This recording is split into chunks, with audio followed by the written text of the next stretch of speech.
En los últimos días hemos visto cómo lo que prevalece en este gobierno es la propaganda. Pareciera que no hay preocupación por realizar una gestión de la cosa pública y de ejecutar planes, sino que en vez de realizar estos planes, generar políticas públicas, el afán es de comunicar. Y no es que se comunica lo que se ejecuta, sino que se adapta el quehacer del Ejecutivo a aquello que se pregona comunicacionalmente. Como que prevalece manejar una percepción que realmente generar acciones reales. Ya los colegas que me han antecedido han elaborado el porqué de este dictamen y no voy a ahondar en eso. Se han expresado sobre las carencias de forma y de fondo del informe. Es importante ver que ante esos aparentemente alentadores resultados se esconde una prevalente realidad en el territorio salvadoreño. Persisten las extorsiones, de otra forma, por supuesto. Persisten las desapariciones y surgen de repente días o fines de semana donde la violencia explota de una forma no solamente deliberada, sino que de una forma en la cual se pretende mandar mensajes al gobierno y a la sociedad misma.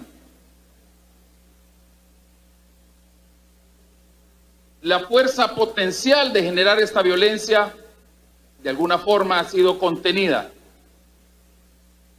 De una forma se ha aplacado por ratos, pero la verdad es que no se ha erradicado y eso lo sabemos los salvadoreños. Hay que reconocer el esfuerzo de los policías, de los militares que están haciendo grandes sacrificios, que nos están protegiendo, que nos están sirviendo, pero también hay que señalar cómo a veces se atropella la institucionalidad y se utilizan esos esfuerzos y vocación de los elementos policiales y militares para generar actividades proselitistas favorables a los planes electorales de este gobierno. Hay grandes preguntas. Hay grandes preguntas. Se ha frenado el reclutamiento de niños, el reclutamiento de jóvenes en las pandillas. Las pandillas ahora tienen una membresía menor que las que tenían el año pasado. Yo creo que las respuestas las saben los ciudadanos que nos están viendo en este momento. Ahí en los barrios, en las colonias, en algunas comunidades, los que ejercen el control siguen siendo los pandilleros. Tanto así que precisamente en algunos lugares son ellos los que reparten y se reparten a sí mismos las ayudas que da el gobierno, que fueron precisamente aprobadas por esta Asamblea Legislativa y que no son recursos particulares ni son recursos de un partido, que ahora es el partido del gobierno o el partido del presidente, que son los dos partidos que ahí están.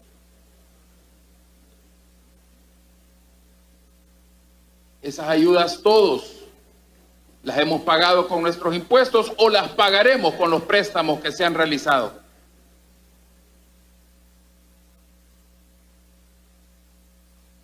Grandes preguntas que nos hacemos, como por ejemplo, ¿por qué no se rinden cuentas cabales?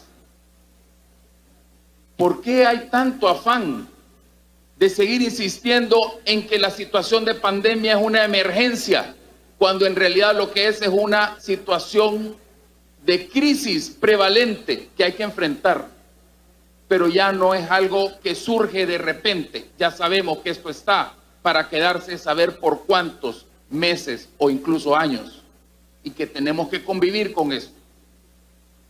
¿Por qué los cercos sanitarios se montan cual operaciones militares de sitio? Recuerdo hace algún tiempo que expertos en salud y alcaldes de nuestro país hicieron una propuesta de realizar precisamente cercos sanitarios y fueron objetos de críticas y de burlas. Y hoy, paradójicamente, se ocupan esos cercos, pero de una forma propagandística. Cuando surge algo que incomoda al gobierno, ¡pum!, inmediatamente se inventan un rebrote. Como que la tónica común de este gobierno es repetir y machacar en fotos y mensajes cosas que no son ciertas. Se ha usado el dolor y el sufrimiento causado por una pandemia para aprovecharse de los fondos de emergencia. Se ha usado la tragedia y sufrimiento de gente contagiada para hacer tomas, para hacer anuncios. Yo conozco el caso de una persona, amiga de este servidor, que falleció y lo bajaron y lo subieron de una ambulancia mientras lo trasladaban y le habían quitado el oxígeno para hacer tomas que repetían. Y le decían a la ambulancia, dé otra vuelta, y hasta pararon el tráfico para hacer las tomas con una chorrera de ambulancias. Eso no se vale. ¿Cómo es posible que se aprovechen de la necesidad de la gente, generando desempleo y hambre, para luego venirles a dar una caja? Y de la manera más indigna, formar a la gente en una situación casi como que fuera un desfile, a cada quien con su cajita, para tomar las fotos de agradecimiento a los que ahora son candidatos de gobierno.